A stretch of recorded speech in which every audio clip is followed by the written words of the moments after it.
Welcome to Snw Podcast. This is your host, AJ Saint. I am sorry that we took a little bit getting into it with the countdown, but we are here now, and let's get ready to talk about some top 10 male wrestlers who have not wrestled for SNW yet. So, or hasn't been booked, and the fatigue is pretty different here. So here's the list. These are the top 10. So let me go to the banner here. Let me get that off the screen. You already know what today's date is. So the top 10 is, number 1 is Atticus Kogar, Slack, Tommy Trainwreck, Casey Phoenix, Evil Nate Hewer, Skriller the Great, Noel, Wesley Pipes, Great Orion, and Lee Miller. These are the top 10 male wrestlers currently right now. Kind of like hidden gems. People don't see them often. They've made the top 10. But we're going to go into a little bit more about Lee Miller. We're going to go into each wrestler, and we're going to go over the top 10 once again. And we will go into more details about who they are, what they are about, you know, um, and all that good stuff. So let me. All right, so here we go. Let's go to the number 10, Lee Lights Out Miller. Lee Miller is an active professional wrestler in Maine, participating in local promotions such as North Atlantic Wrestling Association. He has been featured in events like a fundraiser for Strive Center in South Portland, where he competed alongside other local wrestlers like Blade Bannock and Rich Daniels. Additionally, Miller has wrestled in matches for Main Event Wrestling, including a notable tag team match alongside Joey Moran. These events highlights Miller's involvement in the regional wrestling scene, where he continues to complete regularly.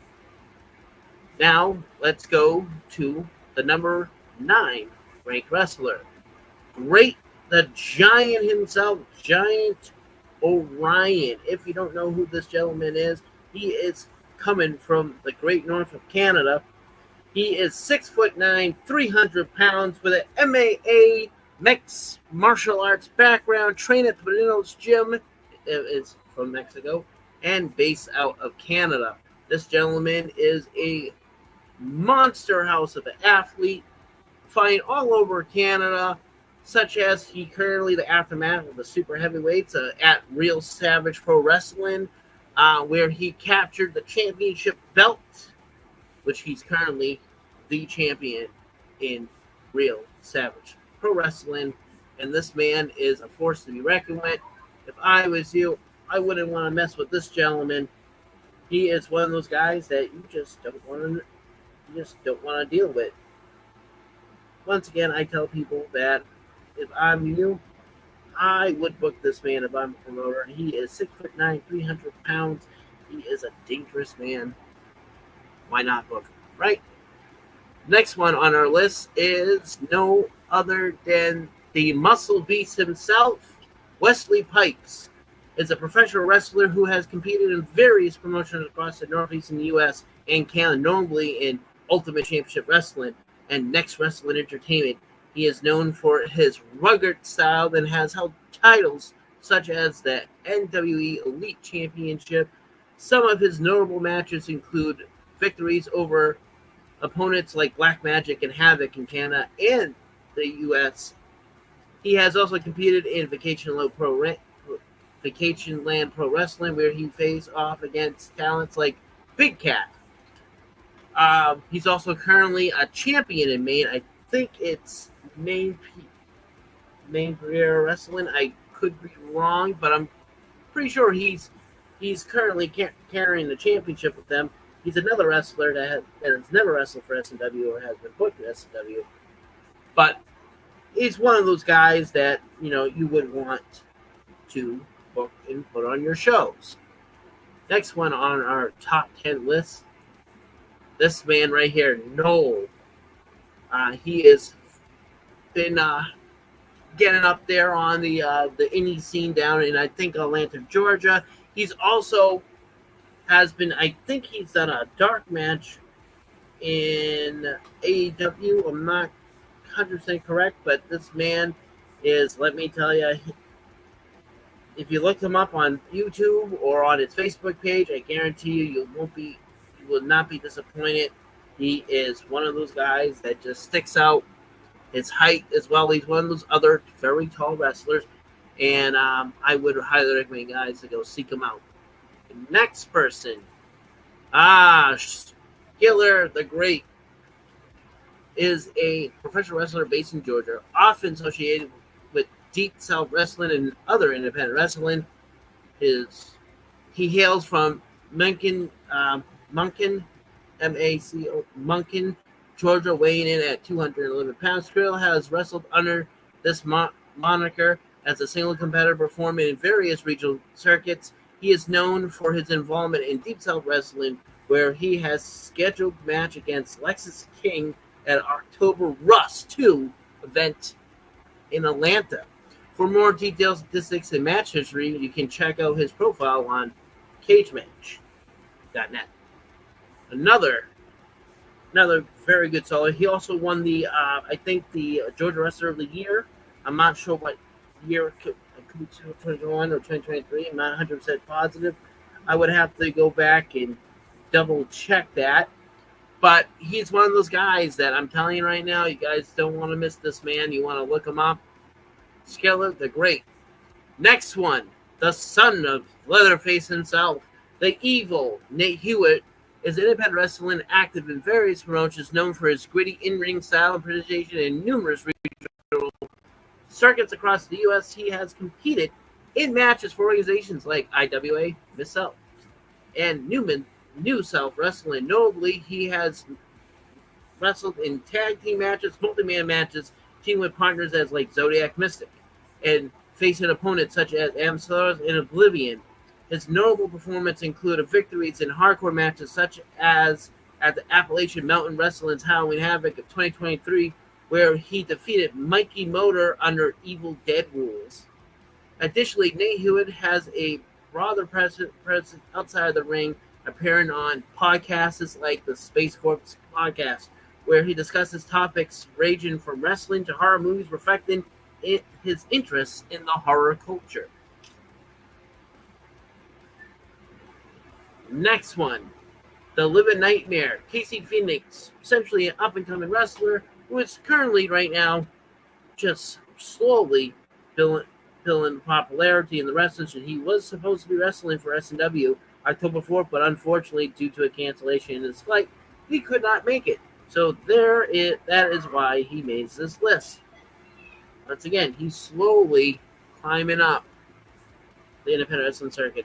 In no time, people will know who he is. Also,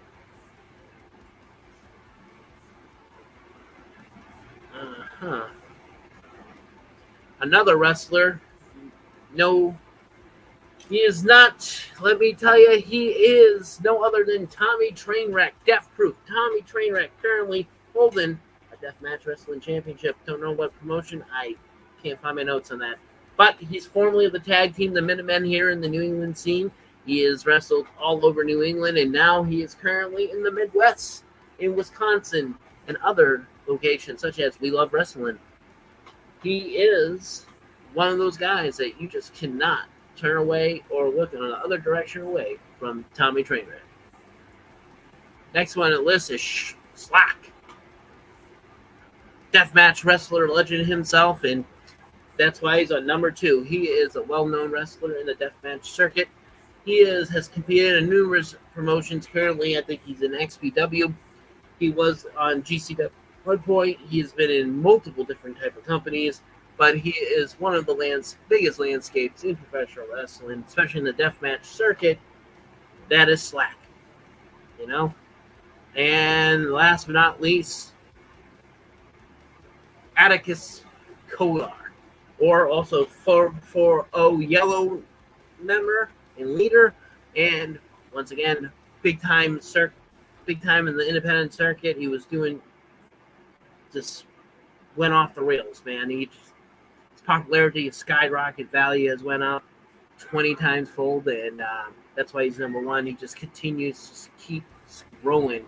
The man is just he's not slowing down, and it's never a bad thing. It's always a good thing. And people putting Johnny Pierce. Johnny Pierce has wrestled for SNW, and he's the current SNW World Openweight Champion. I mean, yeah, maybe he should be up here 10 times over, but this is for wrestlers who have not competed in SNW yet. But I'm going to keep it up there. I find it to be the most...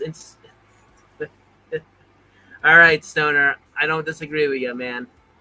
Johnny Pierce is definitely the overall top 10 pick. If we were going to go on the top 10 current SNW wrestlers. This is my top 10. Once again, this is my personal opinion of who I feel is on the top 10. This is not based off of anything but my personal input. I've been following these wrestlers for a long time, which is why they're on the top 10. These are the guys who I would love to book at some point down the road, but or at least see compete locally for me. I think I've only seen one match of Tommy Trainwreck, but I would die to see a Schlack or Atticus Kogar, if I'm pronouncing that right. I'm sorry if I'm not. I would love to see those two in the match with Tommy Trainwreck. That would be like a death match. That would be that would be the death matches of death matches if all three of those men were in a three-way. Would love to see Casey Phoenix takes on Evil Nate Hewitt. I think that would be a great match. I would love to see Skrilla the Great versus Noel. That would be another goddamn great match. And I would like to see Wesley Pipes takes on Giant Orion in a match. That would be really great. And then Lee Miller is the wild card. I think you can put him against probably Casey Phoenix or any of those other lower, some of those guys, and they would probably come out as a really good match. But, like I said, like I read and when I explained to other people, we've had, look at this stuff. Look at this. Stoner just out here, just giving Johnny Pierce the ultimate praise here. Look at this. Well, we already know who Stoney's top 10 is, and it's Johnny Pierce across the board, 1 through 10. The SNW inaugural World Openweight Champion. Just so you guys know, SNW will be returning spring of 2025. We'll have an official. Excuse me, sorry, I'm yawning. We will have an official date when we're coming back and what exactly we'll be doing. Until then, thank you very much for everyone for coming, watching the podcast. I'm sorry, it's a 15-minute podcast tonight. But we'll be having more stuff. Next Sunday, we'll be back for possibly another hour or so on it. What is this? What is this? Yosef just says this random thing. I think because he just missed the podcast. Sorry, Yosef. It's a top 10 of people that haven't worked for SNW. I mean, I think you have to fight Stoner because he has this Johnny Pierce fetish going on where Johnny Pierce is on there for 10 times, which is a quite interesting situation. If anyone does want to comment right now, this is your chance because, like I said, I'll be getting off fairly soon. Life is all sorts of wacky for me, and if you want, this is live. Viewer comments show up on the StreamYard. This is an example. Click on the comments. See that? That's what I see. Don't know why I see that, but that's what happened. So look at that. See, you got Yosef. Then it's just still 3 people are watching this right now. You guys can comment if you want. Like I said, this is before I have to call it a night, But like I said, there's a lot of good talent. These are the top 10 male wrestlers who have not wrestled for SNW or have not wrestled for SNW. And it's kind of like with exception of Lee Miller. Lee Miller kind of put his name in the hat, did a couple of diggings. And I said, you know what? Why not? Because, quite frankly, the person I wanted to put at number 10, unfortunately, has wrestled for SNW before, and I couldn't think of anyone at that moment. So I said, you know what? Screw it. I'll throw this guy in, do a little research on him. I know he's a mainstay in the main independent wrestling scene. Why not? That's why I did it. So, with that being said, guys, I have to go. You guys have a good night, and I'll be back next Sunday with another round of SNW podcast. We'll be trying to be coming back every other Sunday, so we'll be doing a podcast twice a month moving forward on Sundays until Sunday Night Shock until that starts airing on a regular basis on Sunday. Then, which we would be moving on a Saturday night. But until then, you guys have a great one. Talk to you guys soon.